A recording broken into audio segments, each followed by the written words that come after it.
A burst pipe? A dead water heater? The AC calling it quits? Who do you call?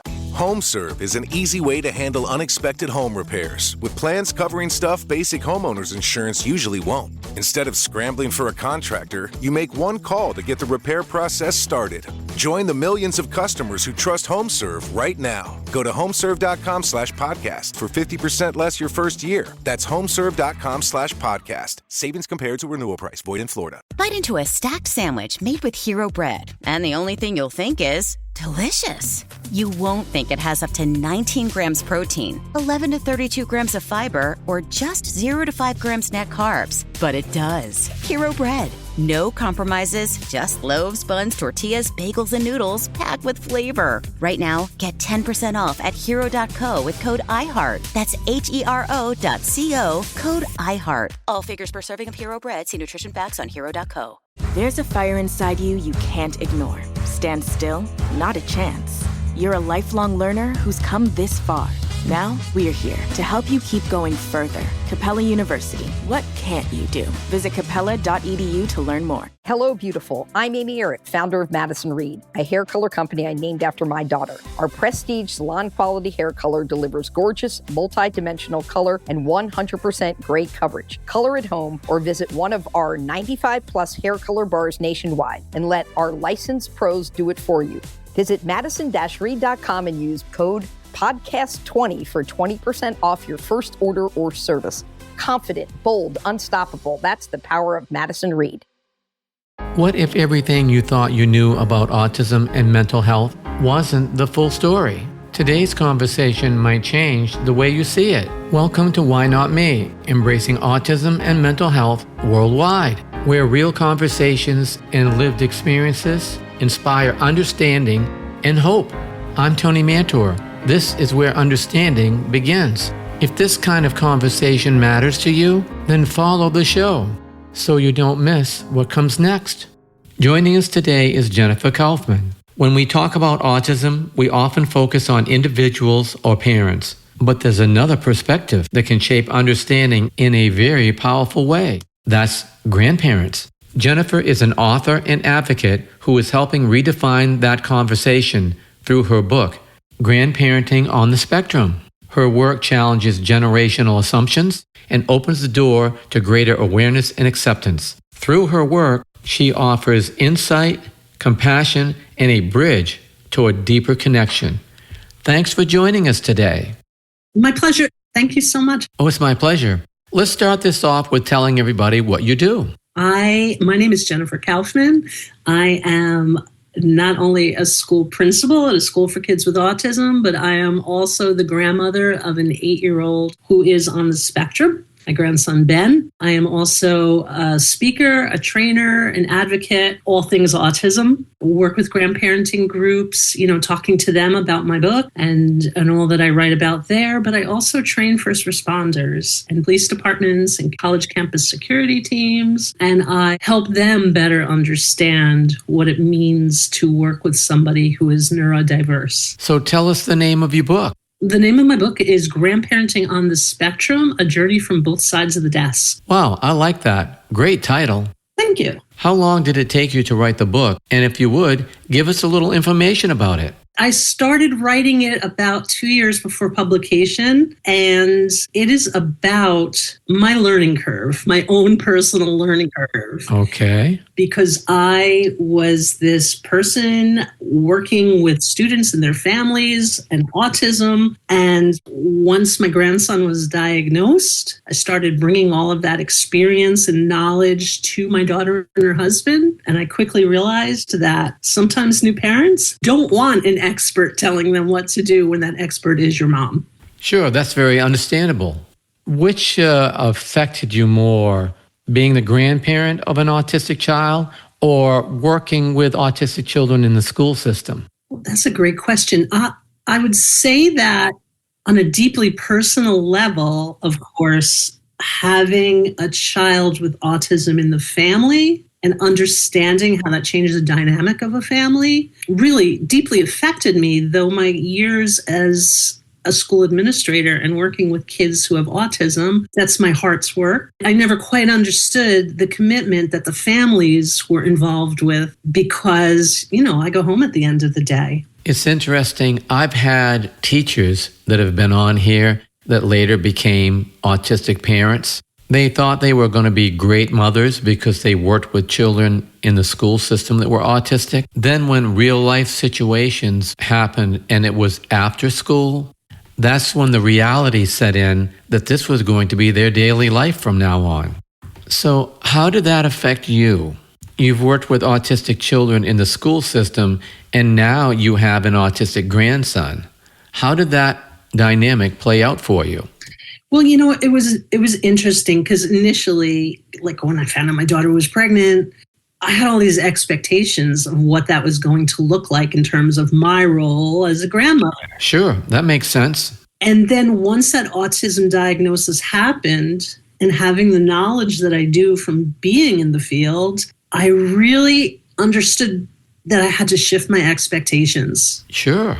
Some of the myths that many grandparents go into this, myths about causes of autism or, hey, if he only had a little bit more discipline in his life, didn't have to deal with that because my professional life gave me that knowledge as to what's real, what's not, and shifting my expectations to better address the needs of not only my grandson, but more importantly and unexpectedly, the needs of my daughter and her husband. Where you know and understand autism because you work within the autistic community, how did that relationship work with your daughter? Well, it's interesting because as every grandparent, I'm like, I raised my own kids. So I'm the expert in child rearing in the family because I raised to adulthood. And then having the professional knowledge, like I considered myself to be sort of the expert on all of this. Right.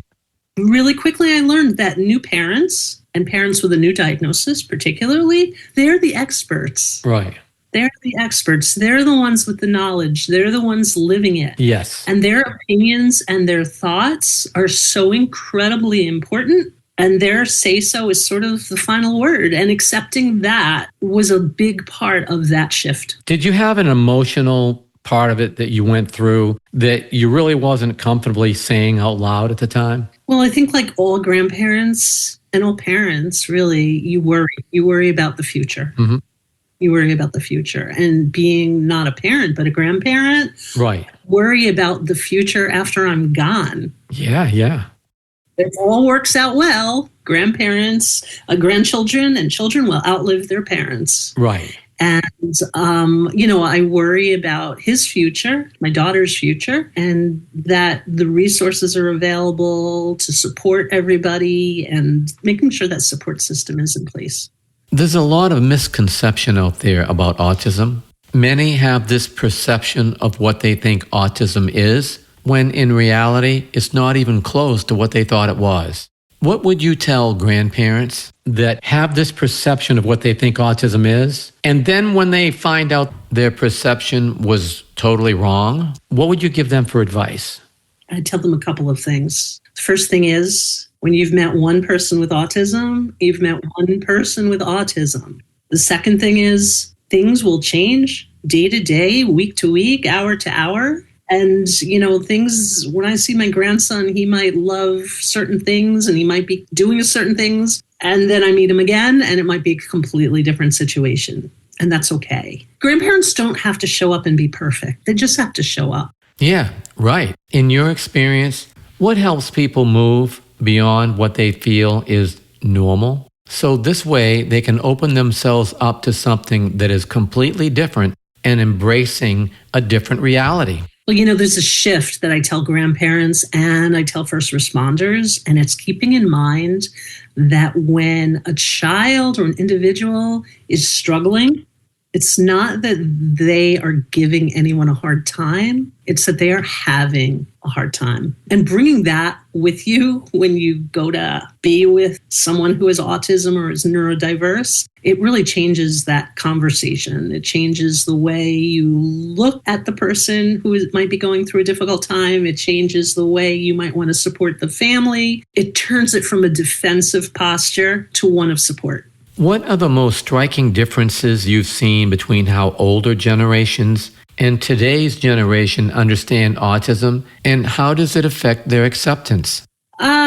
Well, like I said, sometimes I hear comments like, oh, she was only a little firmer with him, or if he only, sent him to his room, and it's not the case at all. And understanding that, it wasn't because the child had a vaccine. It wasn't because somebody did something or ate something. Like, this is a genetic, neurological condition. There's sometimes other comorbidities involved, and keeping that open mind, like approach everything with curiosity versus judgment, right? I love that saying because it really just sums it up.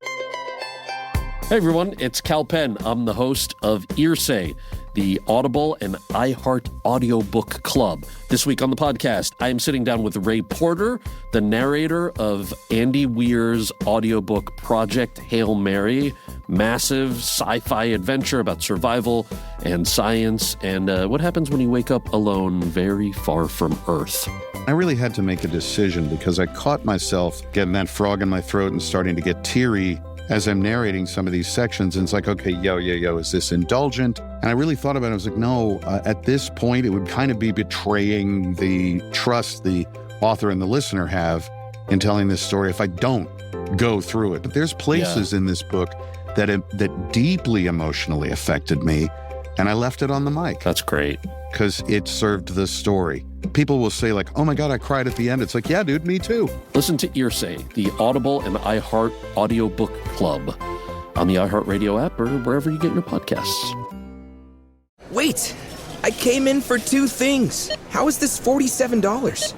All right, we're gonna need a plan here. Just start simple. With Bank of America Advantage Safe Balance Banking. No overdraft item fees, no monthly maintenance fee if you're under 25. Plus, as a new checking customer, you can earn $100 when you open an account and make qualifying Zelle or debit transactions. Oh, that's actually really simple. Safe Balance Banking. One less thing to figure out. Learn more at BofA.com/earn100. Terms and conditions apply. Bank of America N.A. member FDIC.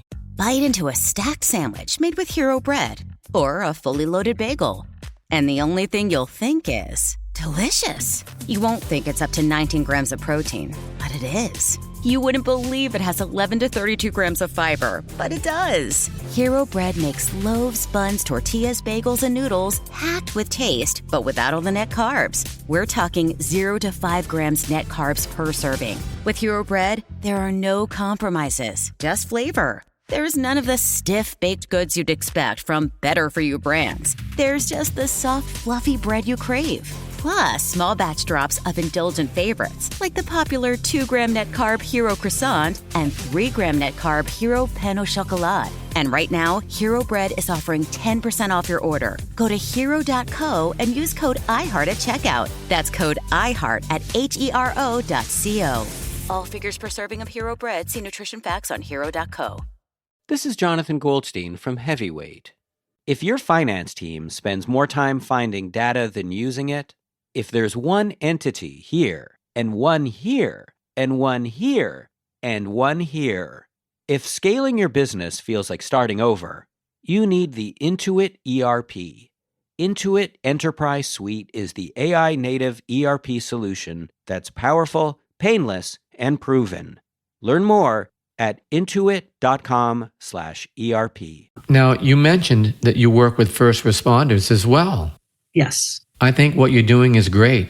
I've had people on here that have been former police, and now they have formed companies that go out and train police officers how to interact with autistic individuals. In high pressure situations, what are the key mindset shifts you teach first responders to help them recognize that autistic behaviors may look different, but aren't necessarily signs of aggression or danger?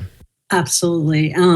It's funny because that grandparent first responder, some people are like, how did you connect those two? They're both groups that have so much experience and so much, in this case of police officers, training, but they come to this without the complete picture. Yeah. And in my trainings, I try to give them the complete picture. And we talk about, someone under the influence might look this way, but somebody who is neurodiverse might have similarities, but are the differences, and these are how you can tell the difference. Yes, exactly. I had a father tell me about his autistic son. He was walking down the street. He was just a happy guy. He was walking down the street, listening to music, just flapping his arms. Mm-hmm. Unfortunately, they thought he was high, so they took him down to the local precinct. As luck would have it, they called the dad. He went down to the precinct, explained to them that he was autistic, and everything turned out just fine. How do you tell these first responders? Because it's really, they've got only seconds sometimes to make a decision on what to do. Mm-hmm. They've got to make a decision on how to handle this person that's in front of them that may be having a meltdown.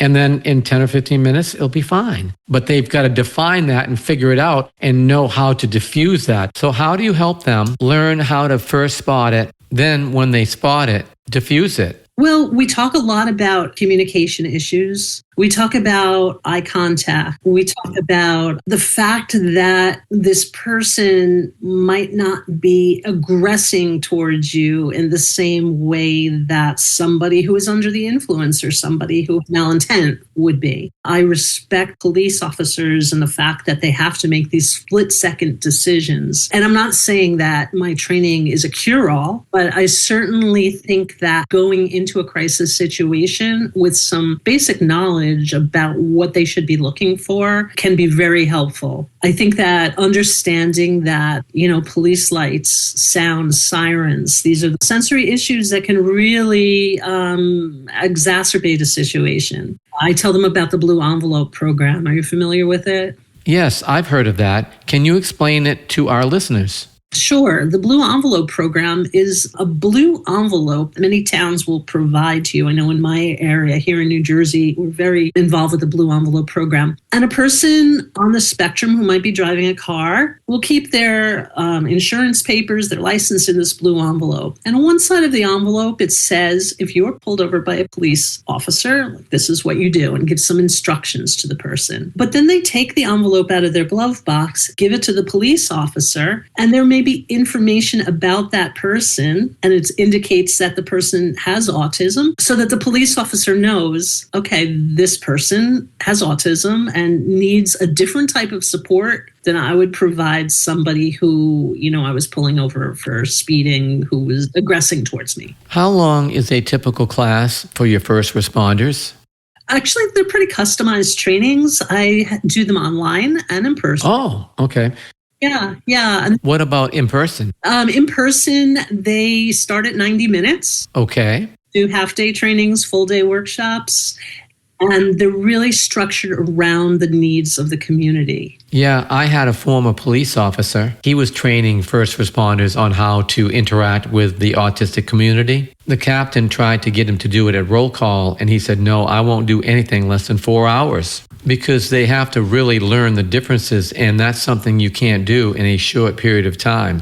Yeah. And so those type of trainings might involve some physical de-escalation techniques, might involve like a more comprehensive type of program. Sure. But I think that if you're not providing police officers with that level, providing them with some solid basic knowledge of easy to remember strategies and concepts that they can just take right into the field is important. It's crucial.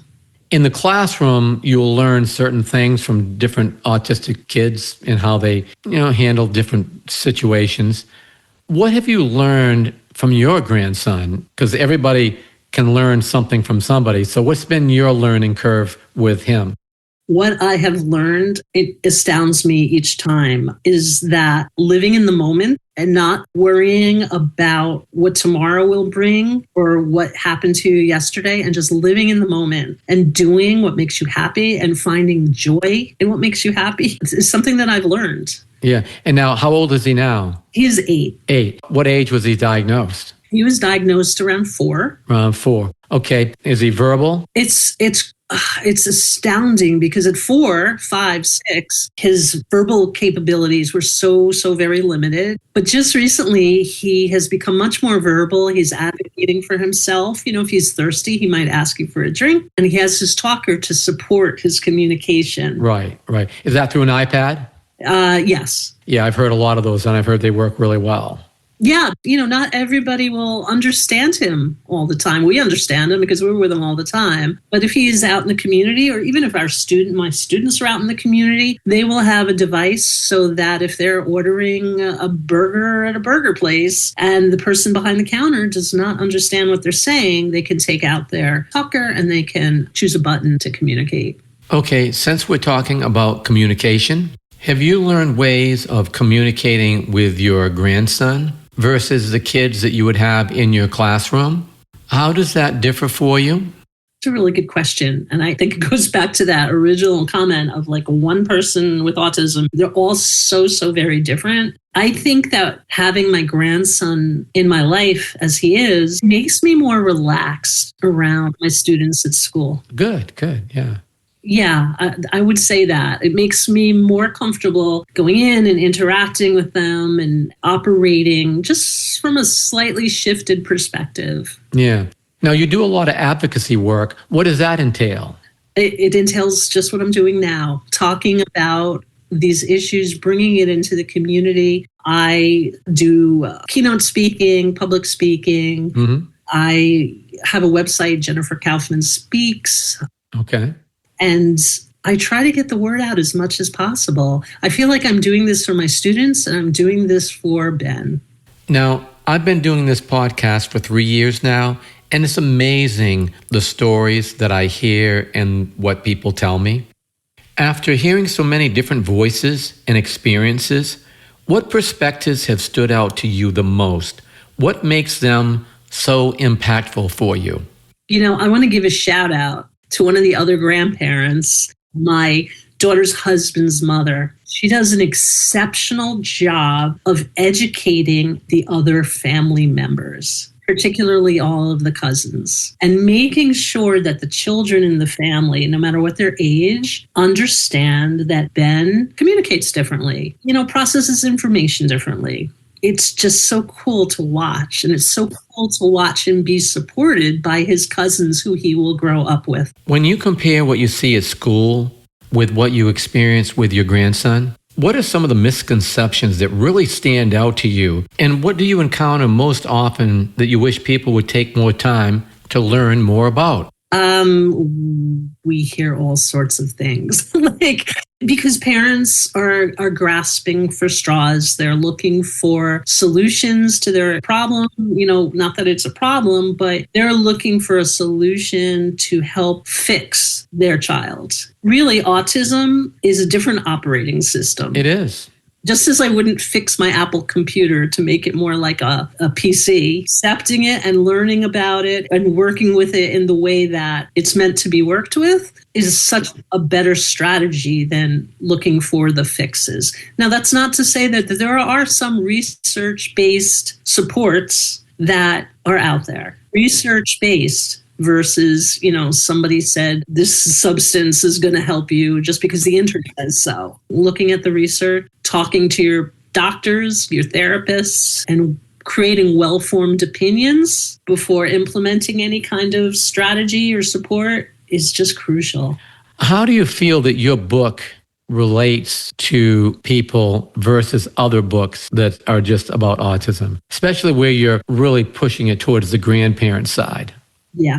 So when I became a grandparent, of course, I went to go read the research and to go read whatever literature I could find. And there really wasn't that much coming from the perspective of the professional as well as the grandparent. That is what motivated me to write this book. I hoped that it would be a resource, not in a clinical way for grandparents, but more of a sitting down at the coffee table, chatting over a cup of tea and talking about my experiences, giving some suggestions. What do we do at holidays? What do we do when the child visits us? What if we live 1,000 miles away from each other? They're just some of the topics that I cover. You've got a broader pattern now that's happening because more and more people are finding that autism is growing. I don't believe it's growing. I think it's just that we're becoming more aware of it and we're becoming more clinical. So there's a reason why we went from 1 in 100 to 1 in 31 is because we've gained knowledge. And when you gain knowledge, you are able to see more things and understand them. So what do you feel that connects the grandparents in ways that other grandparents might not connect because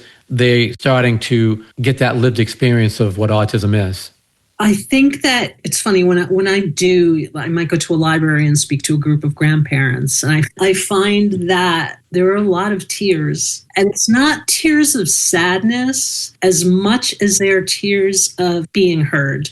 Hey, great, we're grandparents. We're all, grandparents because our kids had kids. But when it's our kids had kids with autism, you just sort of feel isolated and alone. The impression that I get from talking to people after my workshops, after my talks, is that they don't feel alone anymore. One of the most common things I hear is when a young set of parents have a child, they find out the child is autistic. They are so afraid because it's the big unknown. They don't know what it is. They probably don't have any communication with other autistic parents. And now they're thrust full force into the autistic community. How have you found the grandparents where they're in a very similar situation? Like you said, they feel like they're alone. Have you found that the grandparents feeling that way, have they mirrored what their kids feel, or do you feel a different approach from them? I think it's a little of each. I think that some of them will pick up those signals and listen to what their kids are saying and accept it and go with it. But then there are others who might think that they know better or might think that, well, I read this or my friend told me that. And sometimes the information is not helpful. And not accepting the parents as the authority in the situation can really put up some walls in terms of communication. Parents of kids who have autism, they're hearing advice not only from their doctors and from the therapists that the kids have, but also from the grocery store cashier and from the online communities. And they're just hearing advice from everybody. And now here's a grandparent, here's my mom, or here's my dad, and now they're giving me unsolicited advice. And remember, I said unsolicited because it's okay to have conversations and provide your thoughts. But unsolicited advice and you shoulds and you need tos really just build walls. And I talk a lot about that in my book. Now, you've been a teacher, you've worked with autistic kids, so you're a little bit different, but I still feel this is a good relative question for you. How is this journey with your grandson, now that he's been diagnosed autistic? How has it changed the way that you might have perceived autism? And then how has it changed the way that you see people? Oh, interesting. So in terms of how I see autism, I think it goes back to that 24/7 type of thing. You hear it's a rough road. And, if I have him at my house for 3 days, I'm literally exhausted at the end of the time because you just don't know what's coming at you. In terms of people, I think it's solidified my belief that there are really good people. There are also people with very closed minds who have a tendency to not be so nice, and we've come across that. I'll tell you, I was never more proud of my daughter when I saw a man say something to the table when we were out to lunch because my grandson was loud. He was having some vocalizations, and he came over and he said something like, that kid needs to be hit or something terrible. And he walked away. And at the end of the meal, I watched my daughter so gracefully get up and walk over to his table where he was eating with his wife and say to him, we've worked very hard to get Ben into a restaurant. And now we are here and we're enjoying our lunch. And you said such a terrible thing. I think the parting shot was, may you have the day you deserve. Goodbye. But, I speak because I hope that somebody will hear the message and that they'll shift their perspective and the way they see situations when a child might be having a behavior or might be having a vocalization. Yeah. So what matters most now? What matters most now is inclusion. Okay. What matters most now is creating schools, environments, playgrounds, people that will include people who are different. Yeah, I love that. Okay, one last question. When your grandchild looks back one day, how do you hope they remember you? I hope, well, that gets me choked up. I hope they remember me as someone who accepted them for who they were and how much we laughed together. Yeah, good. Well, this has been great. I really appreciate you taking the time to come on. Thank you. Thank you so much. I appreciate it. Oh, yeah, one more thing. Give us your contact information one more time. Sure. Jennifer Kaufman Speaks is where you can learn more about my speaking engagements. Maybe I'll be in your area. Grandparentingonthespectrum.com is my grandparenting website, and firstresponseautism.com is my first responder police website. Well, again, thanks. I really appreciate you taking the time. Yep, absolutely. It was a pleasure speaking with you. Yes, my pleasure as well. Thanks again. A sincere thank you to our guests for sharing their journey with us today. We appreciate their honesty, courage, and willingness to open their heart in hopes of helping others. If today's conversation helped you see the world a little differently, then we've accomplished exactly what we set out to do. Until next time, keep believing, keep learning, and most importantly, keep asking yourself, why not me? Hey everyone, it's Cal Penn. I'm inviting you to join the best-sounding book club you've ever heard with my podcast, Hearsay, the Audible and iHeart audiobook club. Every episode, I nerd out with amazing guests and dive into the best new audiobooks available on Audible. It's the book club for your ears. Listen to Hearsay, the Audible and iHeart audiobook club on the iHeartRadio app or wherever you get your podcasts. Wait! I came in for two things. How is this $47? All right, we're gonna need a plan here. Just start simple. With Bank of America Advantage Safe Balance Banking. No overdraft item fees, no monthly maintenance fee if you're under 25. Plus, as a new checking customer, you can earn $100 when you open an account and make qualifying Zelle or debit transactions. Oh, that's actually really simple. Safe Balance Banking. One less thing to figure out. Learn more at BofA.com/earn100. Terms and conditions apply. Bank of America N.A., member FDIC. It's called soccer. It's called football. Soccer. Football. Domino's best deal ever lets you get any pizza, including stuffed crust, with any toppings for $9.99. Okay, we can agree on that. Yeah, fully. So, pineapple? Don't ruin it. Get any pizza, including stuffed crust, with any toppings for $9.99. Finally, something everyone can get behind. And if the rest disagree, that's between them and Domino's. Which means the only thing left to fight over is who's ordering. Domino's. Price is higher for some locations. Excludes XL and specialty pizzas. Select this offer from $6.15 to $7.26. Online only. Size availability varies by crust type. Max 7 toppings. 6 for pan and New York style crust. Minimum purchase required for delivery. Prices, participation, delivery area, and charges may vary. M&M's popped caramel do sound different. Oh no, people are going to be obsessed. What do you mean? People hate the sound of chewing. Maybe they won't like the crunch. Maybe we're saved. Wait a minute. Yellow! Huh? Have you been eating them this whole time? So tasty. Hands off us. M&M's popped caramel. It's more fun together.